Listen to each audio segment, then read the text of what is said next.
So in just a few moments, you're going to hear me play some music, and we're going to take a little journey, and we'll go from there. So I'm going to press play on this music.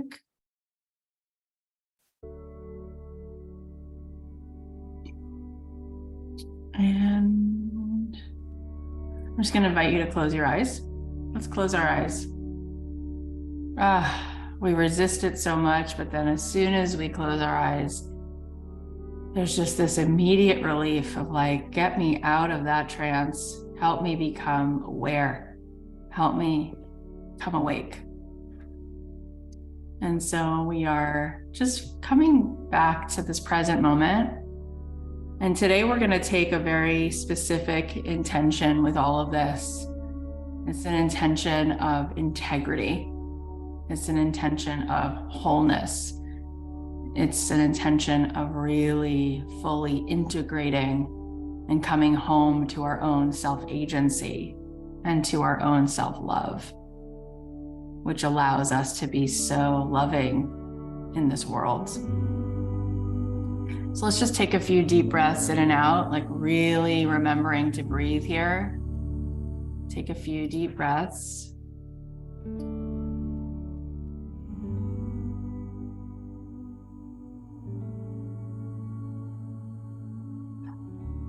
And let's take a breath just really with the intention of being wide awake. And with every exhale, just releasing anything that's not serving us. Let's do that 3 times.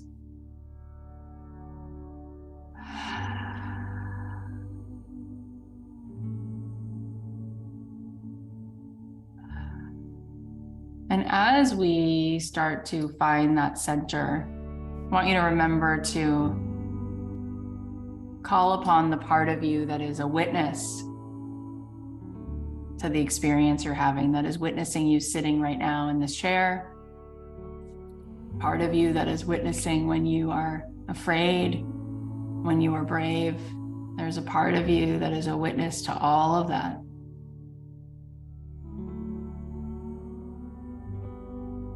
A part of you that is steady and unflappable and eternally bold, loving, gentle, and powerful, all at the same time.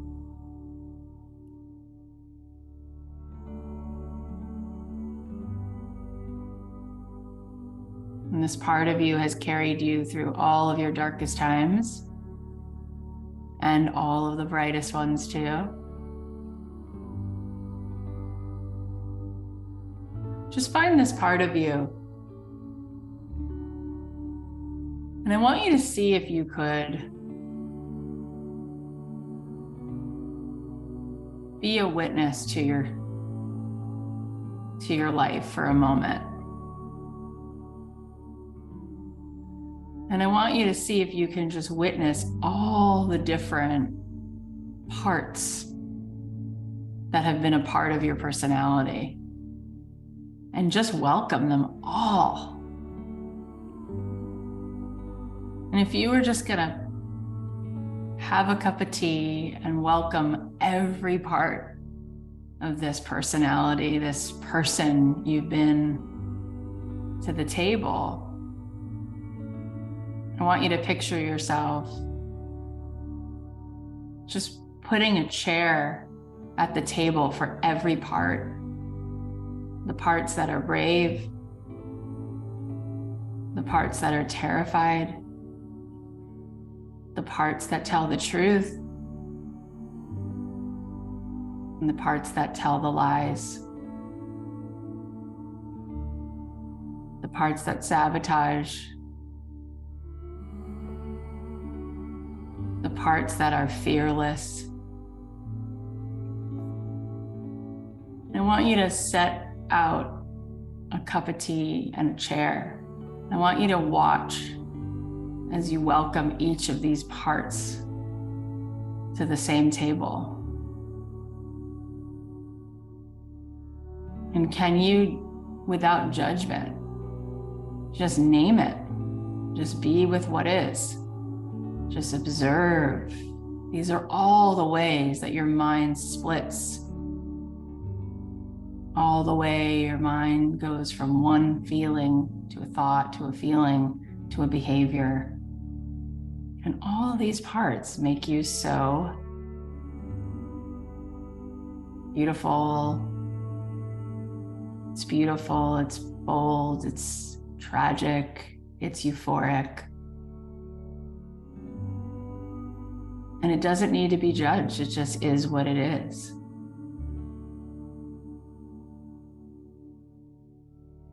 And how does it feel to make space for it all?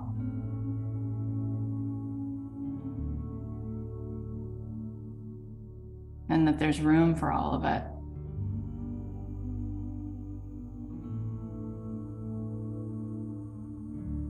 And meanwhile, this part of you that's really bigger than all of it, this is the part of you that really knows what it knows.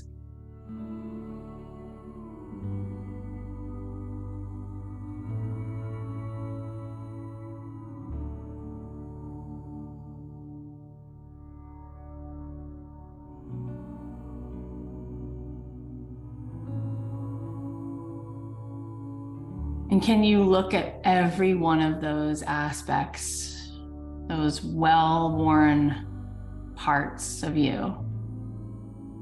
And can you make eye contact with the part of you that is so terrified, so broken? And can you just love that part? And just make eye contact with every part of you at this table. Just a loving witness.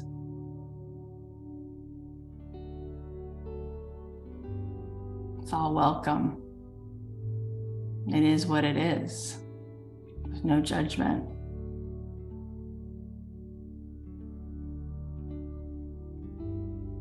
And all these edges and textures, the different colors that come together make it all so beautiful. All the contrast makes the lighter parts so much more beautiful.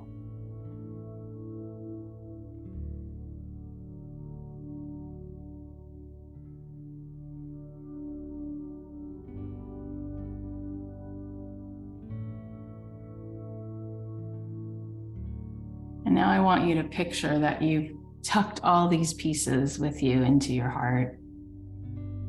And you stand up from that table and you go take a walk. And there's just a newfound peace.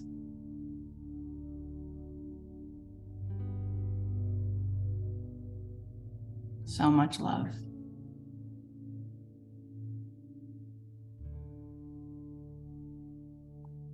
I want you to breathe into this, and when you're ready, you're going to open your eyes.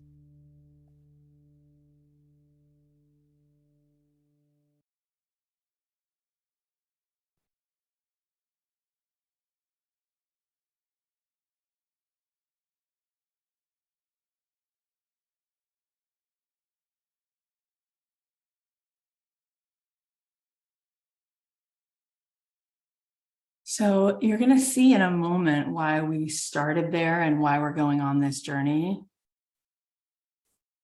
Tell me in the chat, just type a word or two. How did that feel to do that?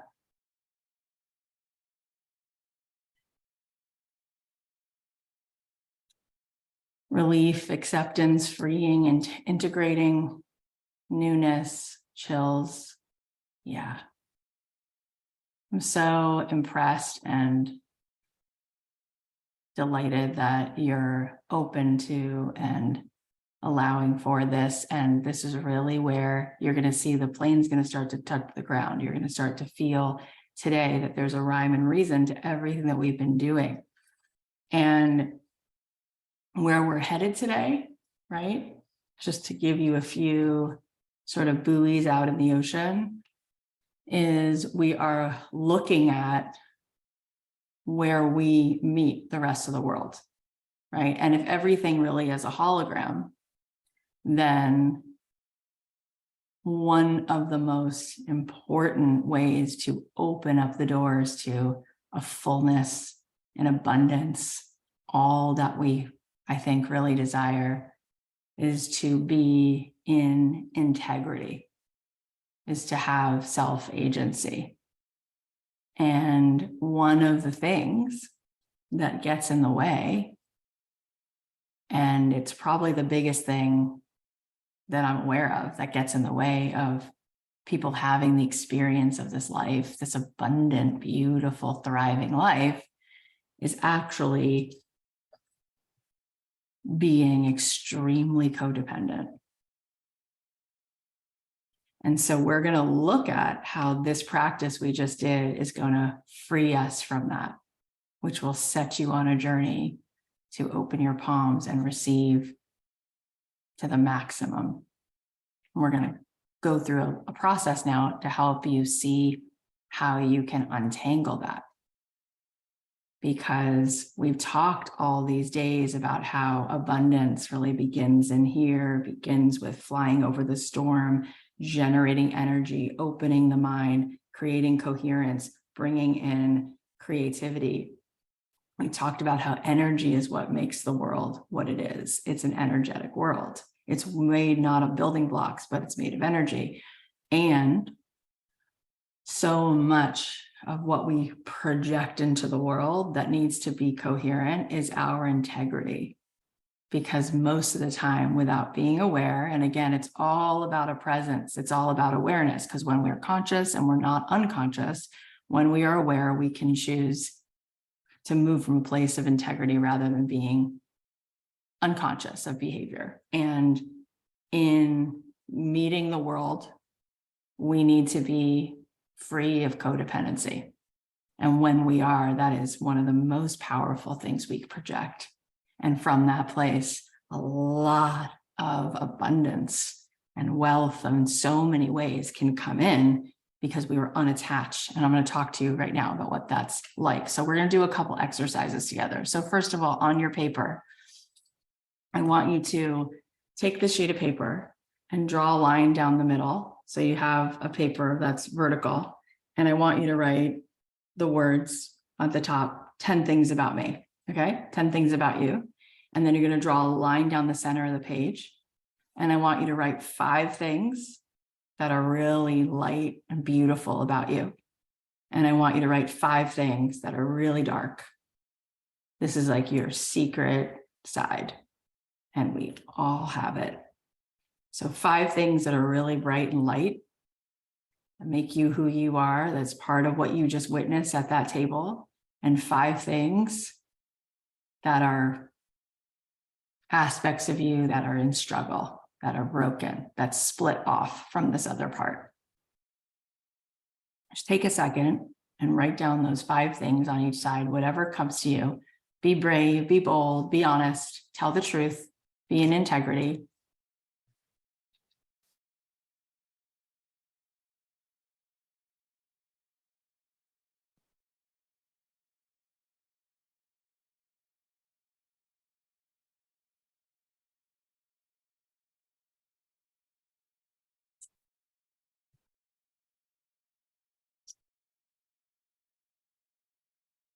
And then in a moment, we're writing 5 things about ourselves that we notice. It's all about being aware. It's all about noticing. It's all about being conscious, right? 5 things you're conscious of that are so bright about the person you are, that you've been, your thoughts, your feelings, your behavior, that's your personality.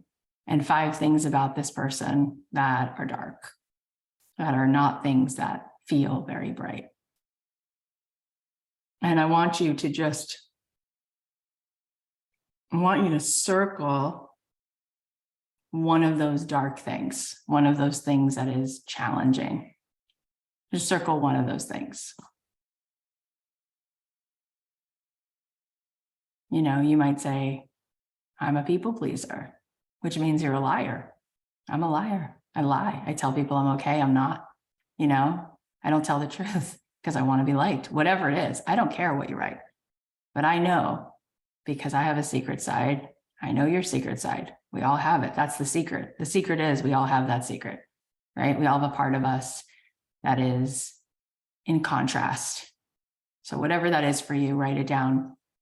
And then we're going to do something really revolutionary and honest. And I'm going to ask you to consider joining in. You don't have to. It really doesn't matter to me. I don't really have an agenda, but we're going to see how this goes.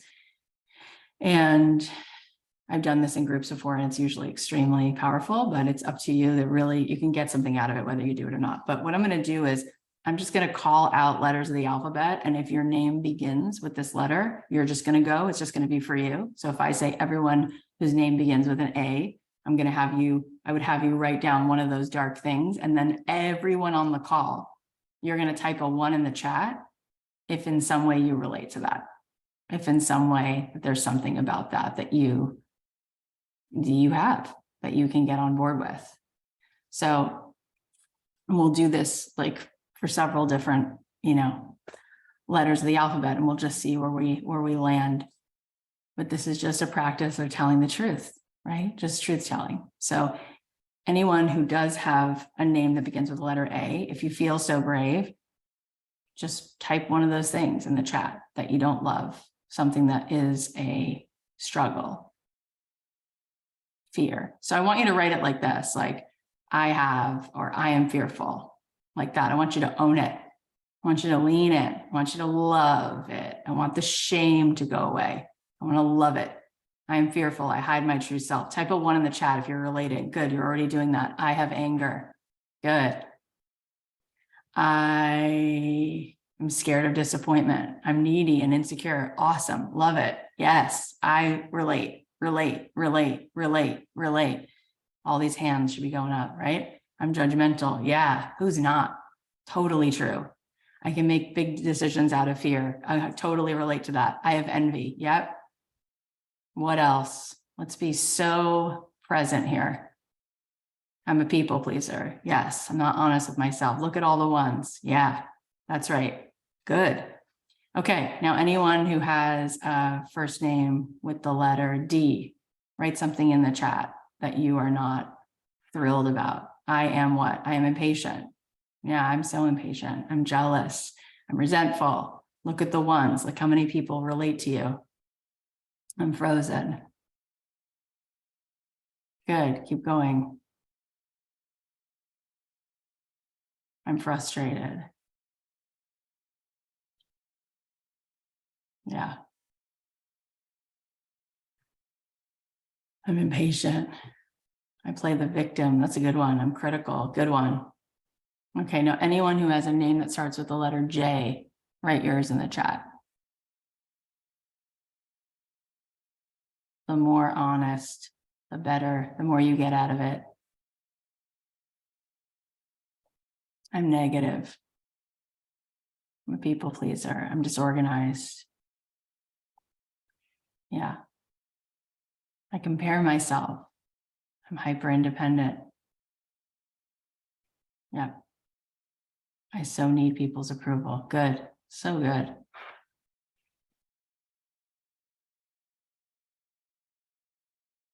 Okay. Anybody who has a name that starts with L, I'm just kind of jumping around. You can write yours in the chat. I'm afraid. I'm dismissive. Yeah.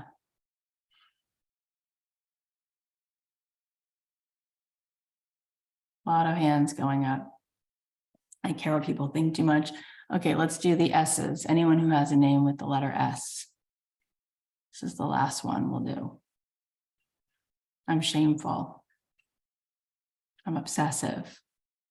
I'm defensive. Yeah, defensiveness is shame. I don't have discipline. I'm addicted to, it scrolled really fast, to struggle. Good. So good.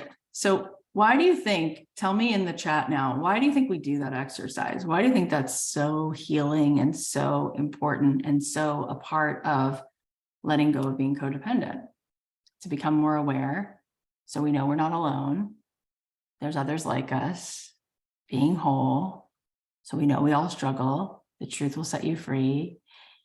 Yeah, getting rid of shame. That's the answer. Okay. Part of being mindful and present and awake is that you can be with what is.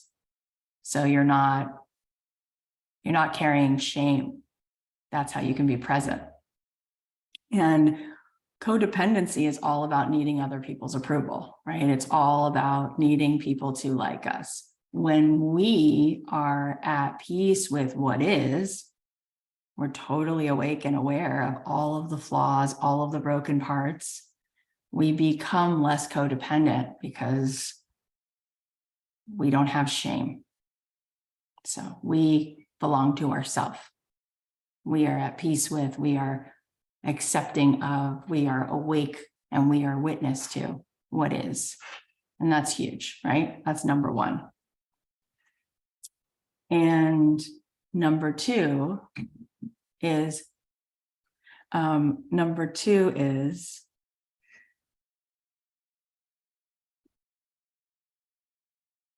sorry, somebody just walked in. I'm like, I want to wait till she does.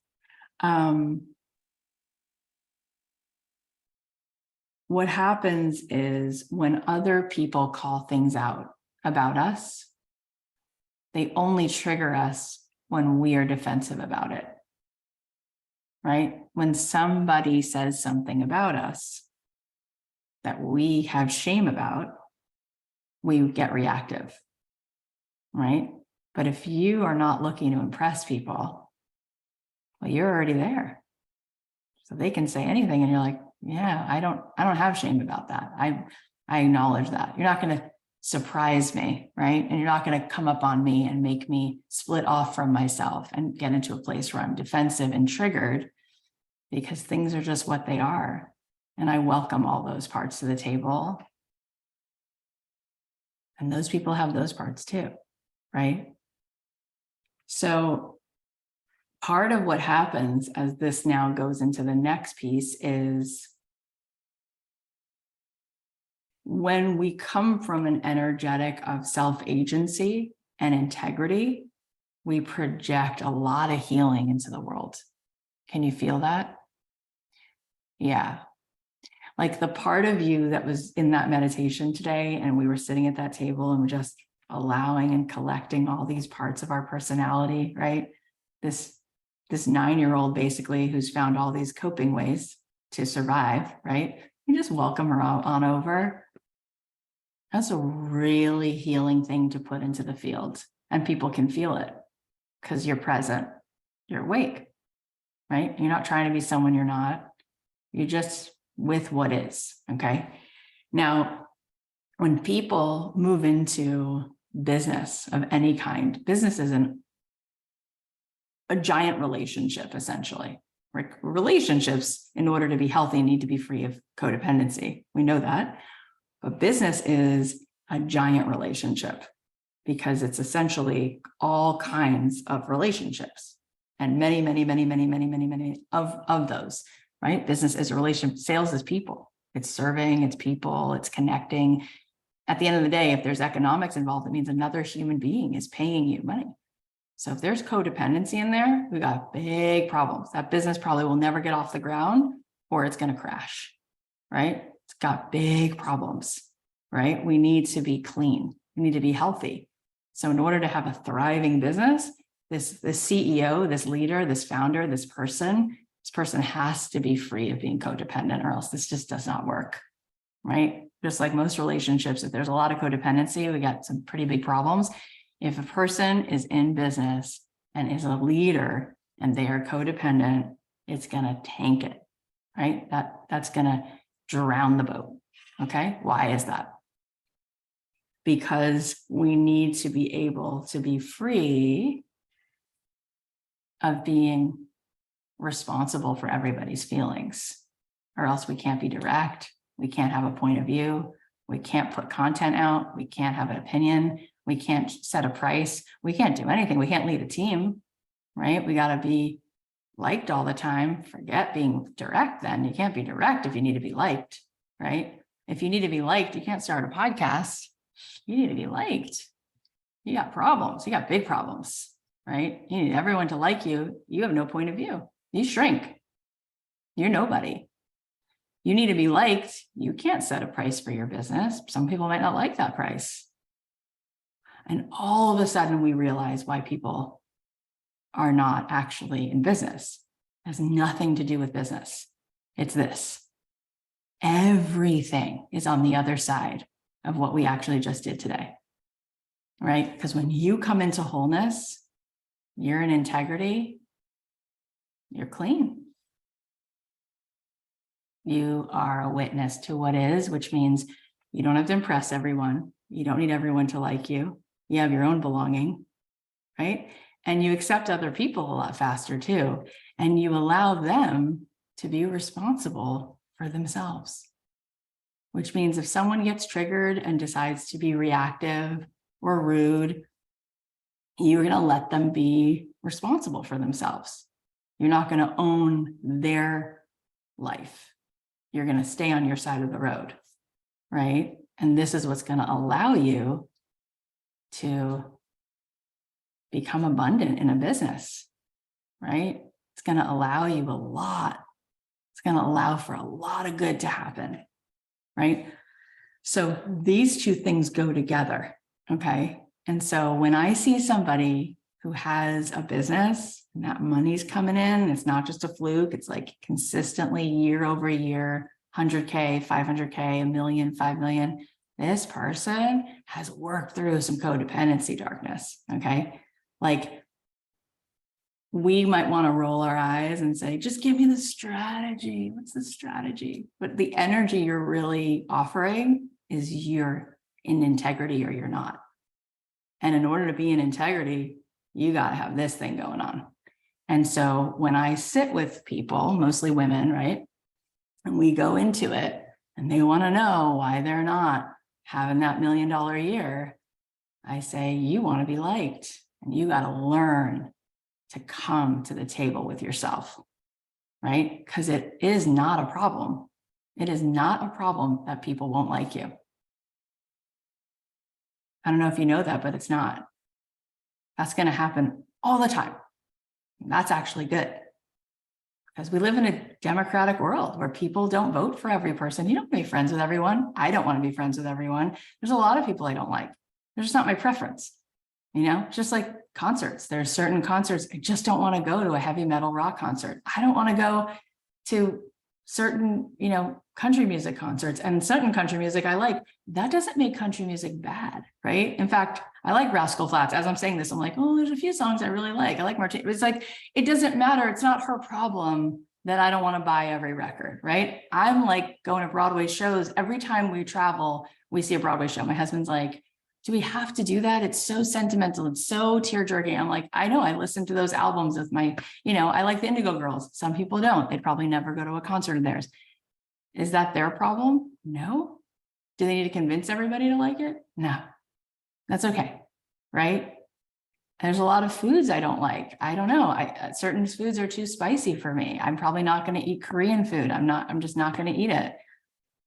Isn't that I'm not allowed? I think I'm allowed. I also eat sushi. I could eat sushi every single day for every single meal. My mom thinks it's disgusting, and that's okay. She's like, I just get California rolls. I can't eat what you eat. I just eat like sashimi. My daughter just eats sashimi. That's allowed, right? There's plenty of people who I meet who I'm just like, oh, I would not want to be around you for more than 5 minutes. I'm so glad that I get the choice to opt out or unfollow, right? Unsubscribe, not interested. Why is that a problem? The answer is it's not. That's not a problem. There's nothing wrong with that. There's so nothing wrong with that. The problem is you thinking that's a problem. The problem is you being like, oh my God, someone unfollowed me. My whole day is now going to be obsessing over that. Oh my God, somebody wrote a review. Oh my God, somebody mouthed off to me about what I charge. Okay. There will be people, you could charge $10. There'll be people who will think that you're insane for charging that much money for something. They just won't get it. It's okay. And then there'll be people who you charge $5,000. They're like, oh, that was so easy. I wish you would charge more. I've had people literally say to me, I wish, one girl literally said to me a couple months ago, I really wish you had $100,000 mastermind. I was annoyed that you didn't have something like that. And I was like, oh, that's so interesting. Everyone is where they are. It has nothing to do with me, because I don't need to be codependent about it, right? So every time I go to record something or teach something, I'm like, am I in integrity? Is this me telling the truth? Great. Press play, press publish, right? If I was constantly thinking about making sure everybody liked me when I did anything, I wouldn't do anything. Or I would do it, and I would do it in a way where I'd be like super scripted, because I would try to overthink how I could be the most protected and how I could get the most belonging. And then there'd be certain people who that would work for. And equally, there'd be people who would not like it because they could tell I was vying for their approval, which is a real good way to push people away. It would be exhausting for me also. And there's a lot of people who live their whole life like that, right? So I want to ask you a second set of questions here. And on your paper, I want you to answer for me, okay? These are the questions that I want you to basically answer. And I want you to write this at the top. If I didn't need to be liked, right? That's what you're going to write. If I didn't need to be liked, and then I want you to fill in the blanks. What would I say? What would I do? What content would I create? How much would I charge? If I didn't have to be liked, what would I say and do? Where would I be? How would I show up?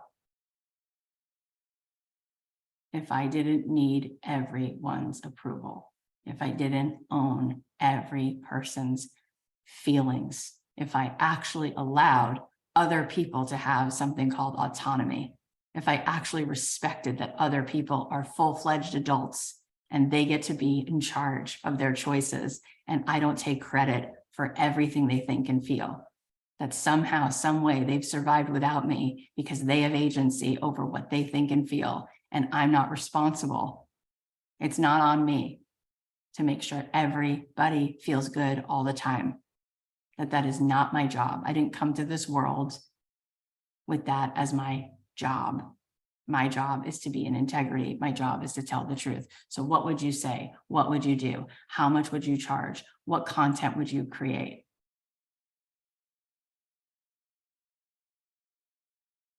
And how would that change the way you show up?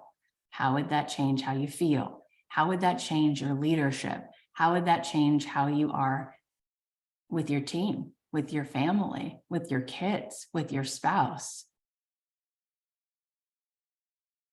And you allow people to have their reaction. You don't blame them for it, because you don't go, oh my God, how dare you? No, no, no. I made a choice. Now you're allowed to respond. That's okay. I can tolerate it because it's not about me. I'm not in charge of how you interpret things and what you choose to do with it. And it's okay. And it's actually totally fine. It's not a problem if you don't like it. It's allowed. It's good. Not everyone likes everything. And that's how we all find our way to what we do like and who we are for and what problems we are meant to solve and what concerts we are meant to go to and what people we are meant to be friends with. It's called really important, normal, healthy.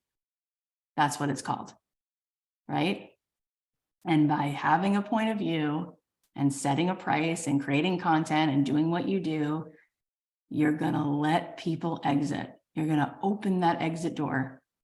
You're going to gracefully allow them to leave. You're going to know that that exit door is supposed to be open. That's good. You want the unsubscribe.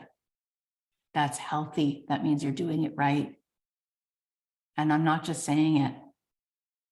I really mean it. Just this week on my team, we were talking about unsubscribes because my husband, he's been sweet, like looking at things. I've been like asking him if he wants to like kind of check things out in the business or if he has any ideas.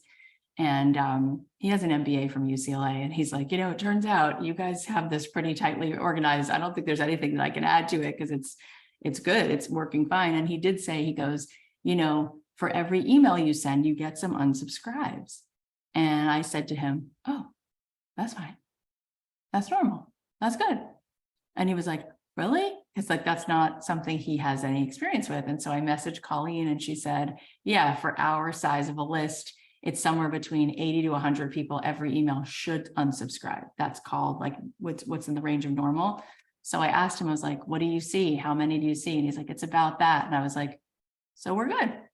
And he was like, huh, what an interesting thing. I didn't even know that. And I was like, no, that means you're doing it all right. Like, it's great. And I'm not saying that, and I'm actually deeply wounded. Like, I really mean, like, that's correct. Like, that's how it's supposed to go. Like, that means you're literally having a functioning business because you want to keep weeding out the wrong people, right? And qualifying the right people.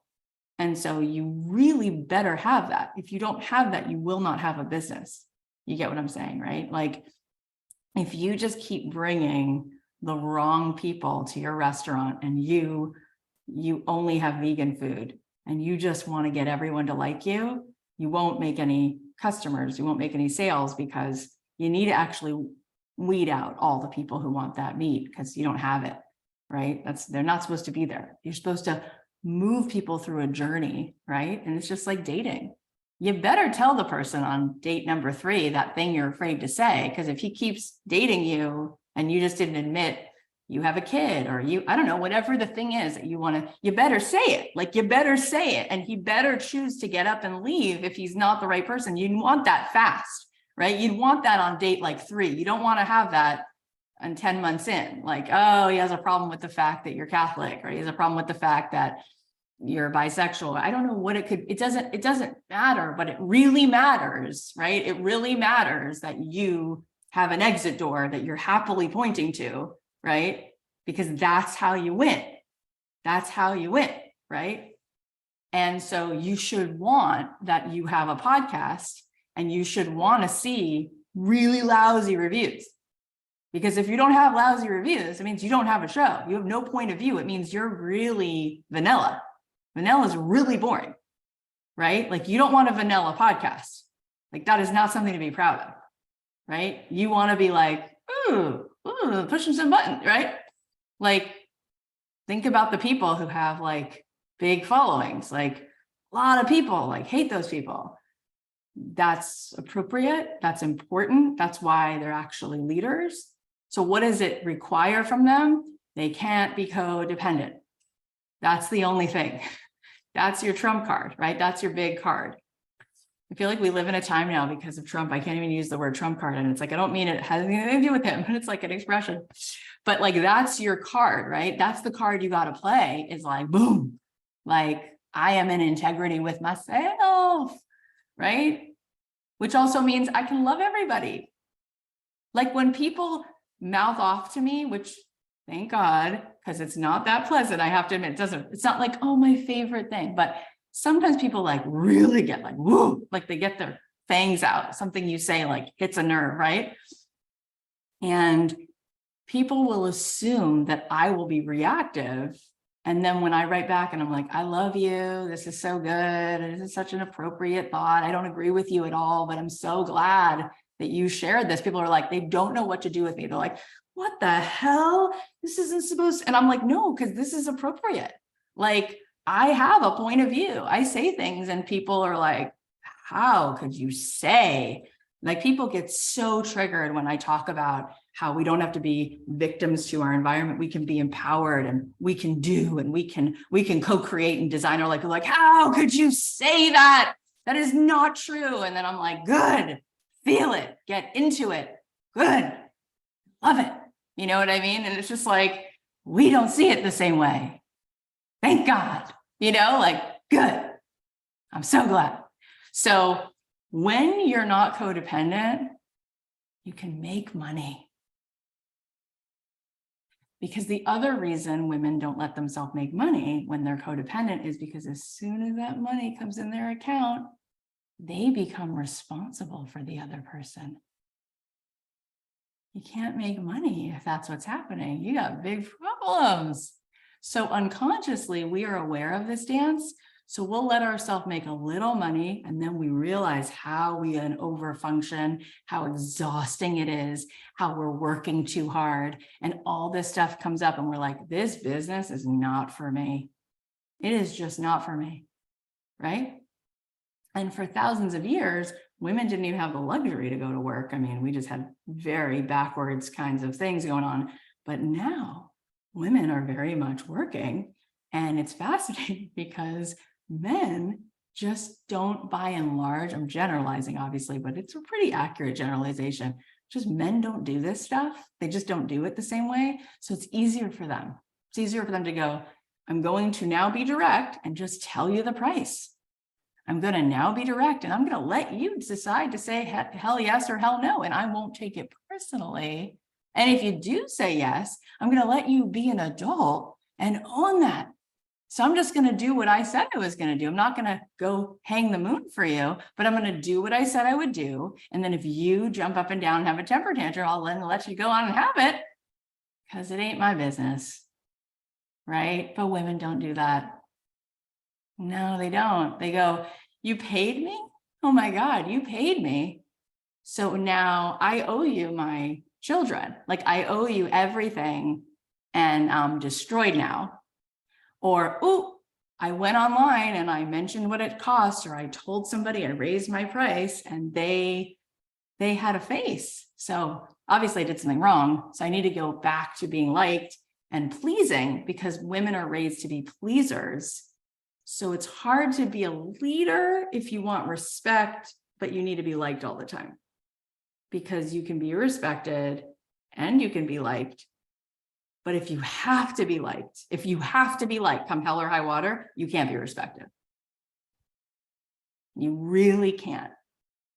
But if you're okay with not being liked sometimes, you can be respected every time. Because the answer is just one word. It's called no. Or the answer is, that's all we got. I'm going to let you react. I mean, we have so many people who come through the Cathy Heller experience, events, retreats, classes. By and large, it's just a lovely group of human beings. Been doing this for many years, thousands and thousands of people, right, over the course of many years. And every once in a while, there's just a group of people or a few people, and it's just kind of like they're in their thing. And I'm just like, love and blessing.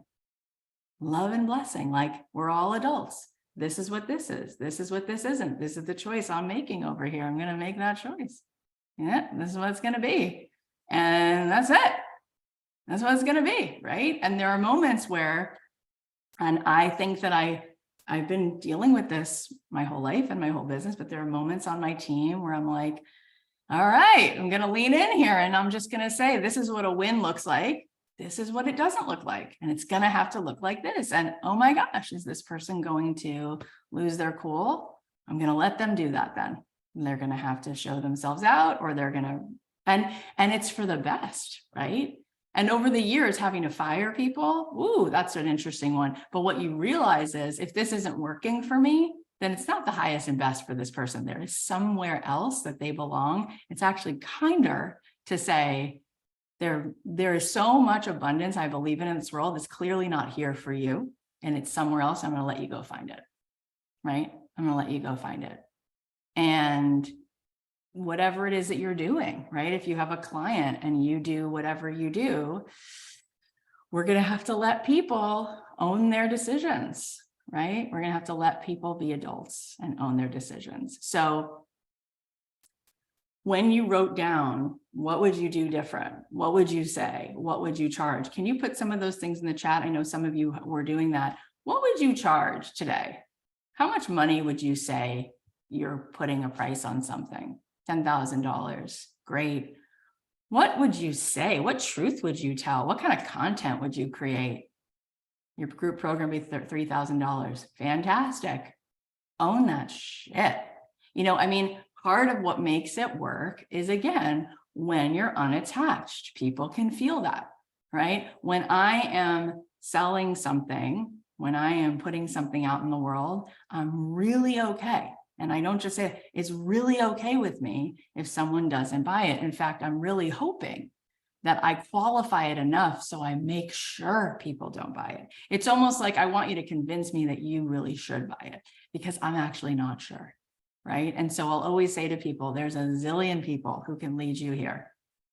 I'm not for everybody. I say that all the time. I'm like, you really should double check because there might be somebody who's better for you. And I'll say, this is like work. Like, I'm not going to come over there and do it for you. I'm not going to show up at your house. I'm not going to think for you. I'm not going to take action for you. I won't do any of that. So I might not be the person for you, right? And then it's like, here's what it costs, right? And I really feel good about what I charge. I really, really do. And there are people who will say, but so-and-so, you can get it for less. And I'm like, if that feels good to you in your heart, and you just want to watch videos and you don't want anything that happens live, go do that because that works for you. For me, that doesn't work. So I want to create that things are not evergreen videos, but there's actually something happening, right? There's accountability, there's energy, there's back and forth. I'm putting the time in where energy goes, attention flows. Like that's usually where I'm at. So I'm okay with it, but I'm okay to the point where people can feel they don't have to get on board. And when people can feel that they have agency and you don't need them to say yes, they actually are more inclined to say yes. Right? When you're like, whatever you want, come, don't come, you decide. They're like, I do want to go to that dinner. I do want to come. Thank you for giving me the out, but I do want to come. Right? When somebody's like, here's what it costs. It's probably, if this is not for you right now, don't even think of it. Like, no, I like that. But when someone's pushing, when someone's overselling something, when someone's trying to prove to you something, we lose. We really lose. It's the opposite, right? It's the opposite. And so when we talked for the last many days about getting into high state, being in high vibe, being in this elevated consciousness, because it's energy that opens the doors, this right here, right? This is felt in the field when you are in integrity, when you are unhooked, when you are unattached, because you're allowing for everything to be as it is, because your well-being is not about how many likes you get, because your well-being is not determined by what they pay or what they don't pay, right? People feel free. People actually want to be around you then, and they feel emotionally safe with you because you're direct, because you're safe, because you're real, because you're in leadership, because you know what you're really doing? Telling the effing truth. And people like to be around people who tell the truth. So when you're able to say, this is the truth, this is it,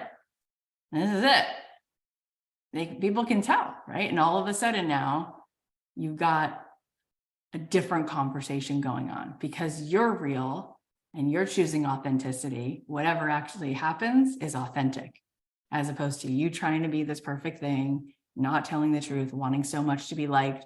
That is a house of cards ready to go off in smoke, right? Because it's built on a lie and it's built on codependency. And good luck. I mean, I've seen so many people start businesses, and the worst thing that can happen when they're in that place is it can become successful because it will always crash. They will blow up the team. They will become exhausted. Like the whole thing is built on trying to sustain, making sure everyone's okay and making sure everybody is liking everybody. And you just can't do that. So what kinds of things would you say in the world? What would you do? What would you charge? So I'm reading some of your things. I'm just going to read them out loud. Somebody said, this is what's holding me back. This is make such a huge breakthrough in my day. I would show up in my authentic suit and not care if I was criticized. When I hear objections, it's internal. I don't want people in my space who don't want to be there. I would wear expensive, crazy clothing. Great. $25,000 for a strategy. I will speak positivity. $6,000 a month per client. Yeah. So we have one more day of this experience together tomorrow. And we went longer today because this conversation, you can feel and you can see like, this is where everything we've been doing up till now, it starts to get activated and you start to see why. Why do we go on that journey, right? Why are we focusing inward as opposed to on strategy? right? Because it's about really all of this, and we're building the awareness and we're building the presence until we get to this place where we're present enough to collect all the parts of ourselves and we're okay with it, right? And I'll tell you this one last thing. A friend of mine is a screenwriter, and she said, if you want to make a character unlikable, make them perfect. But if you want the audience to root for somebody in a movie, you got to make them flawed. You have to, right? Batman, he's got all these quirks and he's shy and he's introverted, right? And you're rooting for him. Same with Clark Kent, right? Every single heroine, think of a movie that you love, any movie, right? She's flawed and you love that about her, right? So this is where it begins. It begins with the self-acceptance. It begins with letting go of shame. It begins with, I'm in integrity now. There's no skeleton in the closet I have to hide from, right? I'm actually going to lean into that. I'm actually going to put that out there. That's actually what's going to make me a more compelling leader, is to bring the bucket and bring the wagon with all the flaws to the table. Now what happens? People lean in, right? You're not trying to prove yourself. You're not trying to be liked. You're just present. And that really is what actually moves people, right? Is a willingness to tell the truth. And so in the pursuit of everything that I've done, I like to tell the truth. And so I don't ever walk in this way where I'm like, come, I have a prescription. Come under my wing. Let me show you all the ways that I've perfectly figured out life. It's like, no, why do I know all of these things that I even know? Because I wrestle with anxiety. Why have I gone on this journey to understand the world and consciousness? Why? Because I come from a really tumultuous childhood, and I know what it's like to feel broken and scared and self-sabotage. And I know what it's like. I understand, right? Why do I relate and have empathy for people? Because I'm there. I've been there. I bounce back and forth in that place all the time, right? And so I love having the conversation about not look at me, but come with me. Let's do this together, right? I think when we go into a place of codependency, we put too much on ourselves. Oh, I'm going to teach a class. I have to give 1,000 times the information. How about less, right? Oh, I'm going to create an experience. It has to be perfect. Oh, I'm going to create a podcast. It has to be perfect. It's all about wanting to be liked, as opposed to, I'm just going to do this as I am. I'm going to be a messy C student, but what I'm going to have in spades is authenticity. And my authenticity is going to be so big and so unusual and so refreshing that it's going to be powerful. And as long as I'm okay, I'm not being authentic with the hope of then getting approval, but I'm really free of that. People just feel this ease just come over them because they want that. They want to be able to be with what is and be authentic and not need everybody to co-sign, right? And so this, what you see, whatever you're feeling and seeing, I'm 43 years old. I've been in and out of therapy since I'm 12. I've been doing meditation since 2006, right? Like, this is a result of being willing to address and look at all of the broken, beautiful, tragic highs, lows, all that stuff, you know? And the best part of it is not the money you make or the opportunities you get. Sure, some of the people you meet along the way are pretty damn cool because they're truth tellers too. They have courage. But the coolest part is something called freedom, right? It feels so good to spend a whole day and say, I spent today as myself. I was myself. Instead of choosing belonging to that person, I chose to belong to myself. And so I did sit there and tell the truth, and it's okay. And it doesn't matter if some people opted out today because I was myself. And so that feels like freedom. I hope you guys enjoyed this, and I appreciate that you're willing to kind of go in there. And this is all about what? It's all about being really kind and letting go of harassing yourself and being self-critical. That was where we started, right? So let's make sure that we go back to that, because that's the place where you get tripped up. Anyway, I hope you will continue to love yourself through the rest of this day, and I will see you